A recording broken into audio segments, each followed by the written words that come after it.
ବିଜୁ ଜନତା ଦଳରେ ମୋର ଆଉ ଭବିଷ୍ୟତ ନାହିଁ।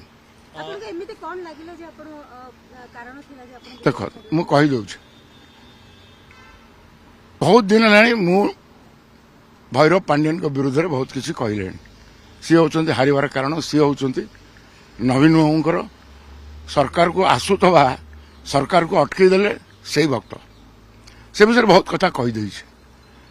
ଗୋଟାଏ କଥା ନବୀନ ବାବୁ କହିଥିଲେ ଇଲେକ୍ସନ କ୍ୟାମ୍ପେନ୍ ବେଳେ କି ସିଏ ମୋର ଉତ୍ତରାଧିକାରୀ ନୁହନ୍ତି, କିନ୍ତୁ ଏବେ ନିକଟରେ ଯେଉଁ ନିଷ୍ପତ୍ତି ନେଲେ, ଯେଉଁ ବିଜୁ ନବୀନ ଇନ୍ସପିରେସନାଲ ଟ୍ରଷ୍ଟ ସେ କଲେ, ସେଠି ଔରଙ୍ଗଜେବର ଗୋଟେ ଘରଟା ବି ସେ ଟ୍ରଷ୍ଟକୁ ଦେଇଦେଲେ, ଯୋଉଟା କି ବିଜୁ ବାବୁଙ୍କର ସେଣ୍ଟିମେଣ୍ଟ, ଯାହାକୁ ନେଇକି ବିଜୁ ଜନତା ଦଳ ଗଠନ ହେଇଥିଲା।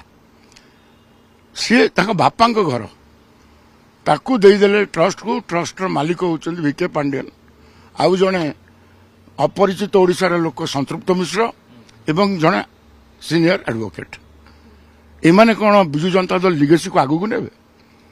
ଓଡ଼ିଆ ସ୍ୱାଭିମାନକୁ ଯେଉଁ ପ୍ରକାର ଅପମାନ ହେଲା, ଜଗନ୍ନାଥ ଦେଶର ଲୋକଙ୍କୁ ଯେଉଁ ଅପମାନ ହେଲା, ବିଜୁବାବୁଙ୍କ ସମ୍ପତ୍ତି ଜଣେ ତାମିଲ ଲୋକ ହାତକୁ ଟେକିଦେବା, ଯିଏ ଓଡ଼ିଶାକୁ ବର୍ବାଦ କରିଛି, ଦୁଃଖଦାୟକ କଥା।